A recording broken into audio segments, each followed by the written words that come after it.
UP के चुनावी रण में सपा बीजेपी की टक्कर के अलावा और भी कई तरह की राजनीतिक तस्वीरें सामने आ रही हैं।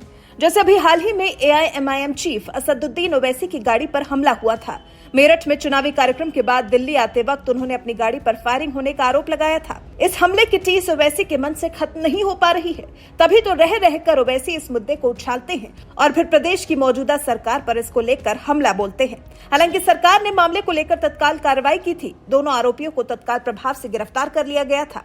लेकिन अब फिर एक बार असदुद्दीन ओवैसी ने मामले को लेकर योगी सरकार को कटघरे में खड़ा किया है। हमीरपुर में एक रैली को संबोधित करते हुए ओवैसी ने दोनों आरोपियों की योगी सरकार से करीबियों को लेकर सवाल किया। जनता से पूछा कि क्या आरोपी गोडसे की नाजायज औलाद है।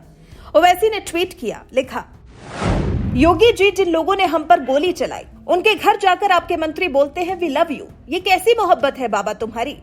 सुनिए आरोपियों से योगी सरकार की करीबियों को लेकर हमीरपुर में ओवैसी ने क्या कुछ कहा। योगी बोलते हैं कि हमने यूपी से पूरे क्रिमिनल को, माफिया को खत्म कर दिया, तो हम योगी आदित्यनाथ से और वो भी कहते हैं कि चुनाव के बाद फिर बुलडोजर शुरू हो जाएंगे। योगी जी ये तो बताइए, ये जो हम पर 4 गोलियां चलाए वो किसके घर के दामाद थे? ये किसकी नाजायज औलाद थी? क्या ये गोडसे की औलाद नहीं थी जो हम पर गोली चलाई? थी नहीं थी?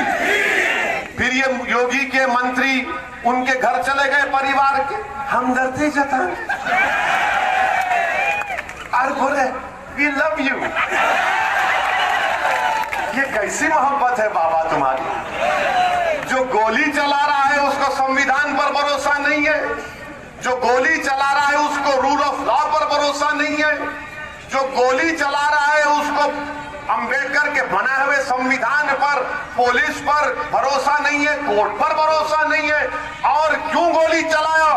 इसलिए चलाया कि ओवैसी अपनी जबान से बीजेपी के खिलाफ बोलता है। तो सुन लो गोली चलाने वालों, जब तक जिंदा अल्लाह और परवरदिगार रखेगा, हम अपनी जबान को तुम्हारे जुल्म के खिलाफ, मजलूमों के इंसाफ के खिलाफ, इंसाफ के लिए और हमारी महिलाओं की सुरक्षा के लिए, भारत के संविधान को बचाने के लिए हम बोलते रहेंगे।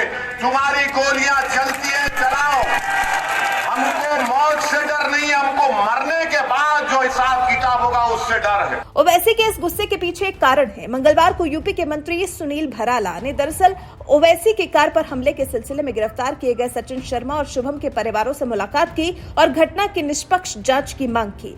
इस मुलाकात के पीछे मंत्री भराला का तर्क था कि एक मामला दर्ज होने के बाद कोई अपराधी नहीं बन जाता। उक्त आरोपियों की संलिप्तता पर भराला ने कहा, सीसीटीवी फुटेज में उनके चेहरे नहीं दिखाई दे रहे हैं और उनका मोबाइल कहां था यह भी जांच का विषय है। बस यही तकलीफ है जो ओवैसी को कचोट रही है।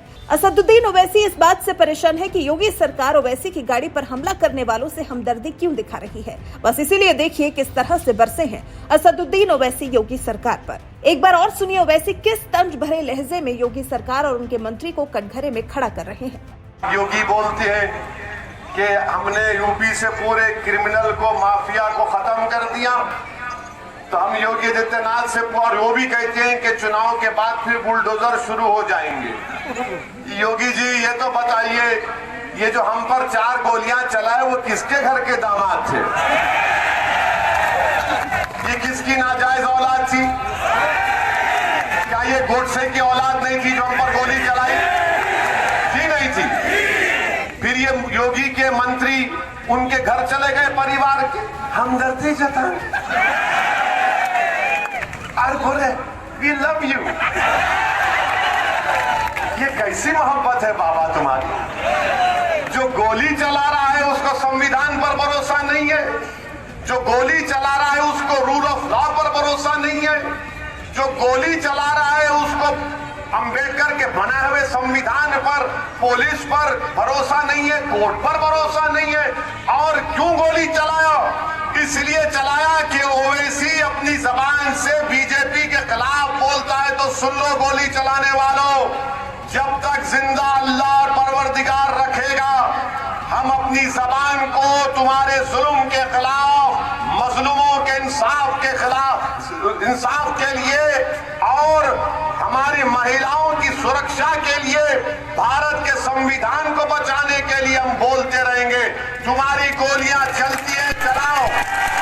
हमको मौत से डर नहीं, हमको मरने के बाद जो हिसाब किताब होगा उससे डर है। आपको बता दें 3 फरवरी को असदुद्दीन ओवैसी मेरठ से दिल्ली की तरफ जा रहे थे, तभी कुछ हमलावरों ने उन पर हमला किया था।